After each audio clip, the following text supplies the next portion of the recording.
ತನ್ಪಾಲಿ ಹಣ ಕೊಟ್ಟಿಲ್ಲ ಅಂತ ಹೇಳ್ಬಿಟ್ಟು ಅಂತ ಭದ್ರಾ ಮೇಲ್ದಂಡೆಗೆ ಕೇಂದ್ರ ಸರ್ಕಾರದವ್ರು ಹೇಳ್ತಿರೋದು ಮತ್ತೆ ಸಚಿವರು ಹೇಳೋದು ರಾಜ್ಯ ಸರ್ಕಾರ ತನ್ಪಾಲಿ ಹಣ ಕೊಡಲಿ, ಅದು ಕೊಟ್ಟರೆ ನಾವು ಮಾತ್ರ ಕೇಳ್ತಾರೆ. ಯಾವುದಕ್ಕೆ? 5,300 ಕೋಟಿಗೆ ಸಂಬಂಧಪಟ್ಟಂತೆ ಅಲ್ಲ, ನಾವು 12,000 ಕೋಟಿ ಖರ್ಚು ಮಾಡಿದ್ದೀವಲ್ಲ. ರಾಜ್ಯ ಸರ್ಕಾರ 12,000 ಕೋಟಿ. ಒಂದು ನಿಮಿಷ ಇರಿ, ರಾಜ್ಯ ಸರ್ಕಾರ ಇದುವರೆಗೂ ಖರ್ಚು ಮಾಡಿರೋದೇ ರಾಜ್ಯ ಸರ್ಕಾರ 12,000 ಕೋಟಿ ಖರ್ಚು ಮಾಡಿದ್ದೀವಿ. ನಾವು 12,000 ಕೋಟಿ ಖರ್ಚು ಮಾಡಿದ್ದೀವಿ. ಇದರಲ್ಲೇನು ಅವ್ರ ಪಾಲಿಲ್ಲ. ಅವರು ಬಡ್ಜೆಟಲ್ಲಿ ಹೇಳಿದ್ದಾರು ನಿರ್ಮಲಾ ಸೀತಾರಾಮನ್ ಅವರು, ಇದು ರಾಷ್ಟ್ರೀಯ ಯೋಜನೆ ಅಂತೇಳಿ 5,300 ಕೋಟಿ ಕೊಡ್ತೀವಿ ಅಂತ ಅವರೇ ಹೇಳಿದರು. ಈಗ ನೋಡೋಣ, ಈ ಸಲ ಪಾಸಿಟಿವ್ ಆಗಿರೋಣ. ಪಾಟೀಲ್ರಿಗೆ ಹೇಳಿದ್ದೀವಿ, ಅಟ್ಲೀಸ್ಟ್ ಒಂದೇ ಸಲ ಇಲ್ಲ ಅಂದರೆ ಕಂತಲ್ಲಾದರೂ ಬಿಡುಗೆ ಮಾಡಲಿ. ಸರ್, ಈಗ ಭದ್ರಾ ಕಾಡ ಸೇರಿದಂತೆ ಕೆಲವು ಯೋಜನೆಗಳು ಕರ್ನಾಟಕ ನೀರಾವರಿ ನಿಗಮದ ಬದಲಾಗಿ ವಿಶ್ವೇಶ್ವರಯ್ಯ ನಿಗಮ ಸೇರಿಸಬೇಕಂತ ಇಲ್ಲ. ಅದು ವಿಶ್ವೇಶ್ವರಯ್ಯ ನಿಗಮ ಏನಕ್ಕೆ ಮಾಡಿದೆ ಅಂದರೆ ಈ ಅಪ್ಪರ್ ಭದ್ರಾ ಮತ್ತು ಇದಕ್ಕೆ ಯಾವುದು ಎತ್ತಿನ ಹೊಳೆ, ಅದಕ್ಕೋಸ್ಕರ ಅದನ್ನು ಸಪ್ರೇಟಾಗಿ ಮಾಡಿದ್ದಾಗ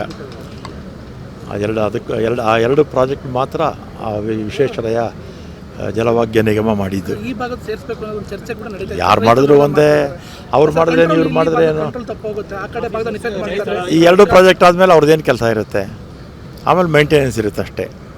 ಯಾರೋ ಒಬ್ಬರು ಮಾಡಿದ್ರೆ ಆಯಿತು. ಏನು ಜನಕ್ಕೆ ರೈತರಿಗೆ ನೀರು ಬೇಕು ಅಲ್ವಾ? ವಿಶ್ವೇಶ್ವರಯ್ಯ ಭಾಗ್ಯ ನಿಗಮ ಮಾಡಿದ್ರೆ ಏನು, ಅಥವಾ ಕರ್ನಾಟಕ KNNL ಮಾಡಿದ್ರೆ ಏನು, ಯಾವ್ದು ಮಾಡಿದ್ರು ಒಂದೇ. ಈ ಭಾಗದಲ್ಲಿ ಇಟ್ಕೊಂಡು ಅಲ್ಲಿ ಕೂತ್ಕೊಂಡು ಆಡಳಿತ ಮಾಡೋದು ಏಕೆ ಅಂತ ರೈತ ಸಂಘಟನೆಗಳು ಹೋರಾಟ ಕೂಡ ಮಾಡೋಕ್ಕೆ ರೆಡಿ ಮಾಡ್ಕೊಂಡಿದ್ದಾರೆ.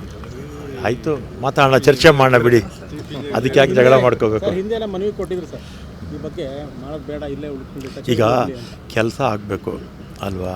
ಆಮೇಲೆ ದಾವಣಗೆರೆಗೆ ಒಂದು ಪ್ರಾಧಿಕಾರ ಶಿಫ್ಟ್ ಆಗಬೇಕು ಅಂತ ಡಿಮ್ಯಾಂಡ್ ಇದೆ ಅಲ್ವಾ?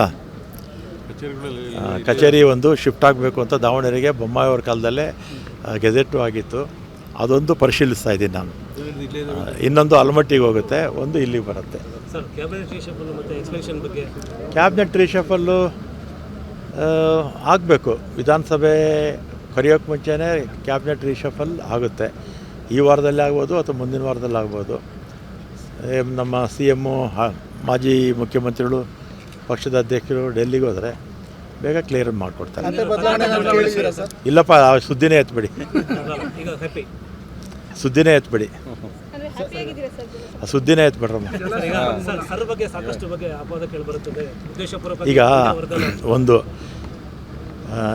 2 ಎಲೆಕ್ಷನ್ ಕಮಿಷನ್ ಇದೆ. ಒಂದು ಸ್ಟೇಟ್ ಎಲೆಕ್ಷನ್ ಕಮಿಷನ್ನು, ಇನ್ನೊಂದು ಸೆಂಟ್ರಲ್ ಎಲೆಕ್ಷನ್ ಕಮಿಷನ್ನು.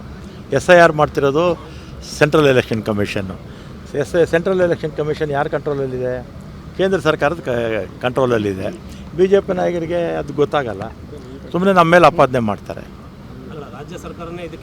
ಈಗ ಸೆಂಟ್ರಲ್ ಎಲೆಕ್ಷನ್ ಕಮಿಷನ್ನು ಯಾರ ಕೈಯಲ್ಲಿದೆ? ಕೇಂದ್ರ ಸರ್ಕಾರದ ಕೈಯಲ್ಲಿದೆ.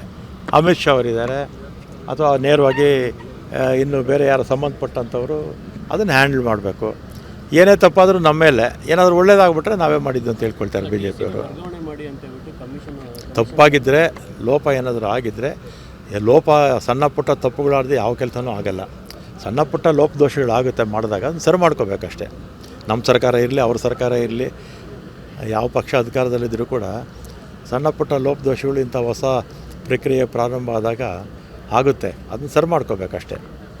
ಸರ್, ಈ ನಡುವೆ ತುಂಗಾ ಅಣೆಕಟ್ಟು ತುಂಬಿದೆ ಸರ್, ತುಂಗಾ ಜಲಾಶಯ ನೀರು ಬಿಟ್ಟಿದ್ದಾರೆ, ಇವತ್ತು ಬಿಟ್ಟಿದ್ದಾರೆ. ಅದೇ ಇಲ್ಲ, ಇನ್ನು ಇದು ಒಳಹರಿವು ಜಾಸ್ತಿ ಇದೆ, 20,000 ಕ್ಯೂಸೆಕ್ ಇದೆ, ಅದರಿಂದ ಸ್ವಲ್ಪ ಬಿಟ್ಟಿದ್ದಾರೆ.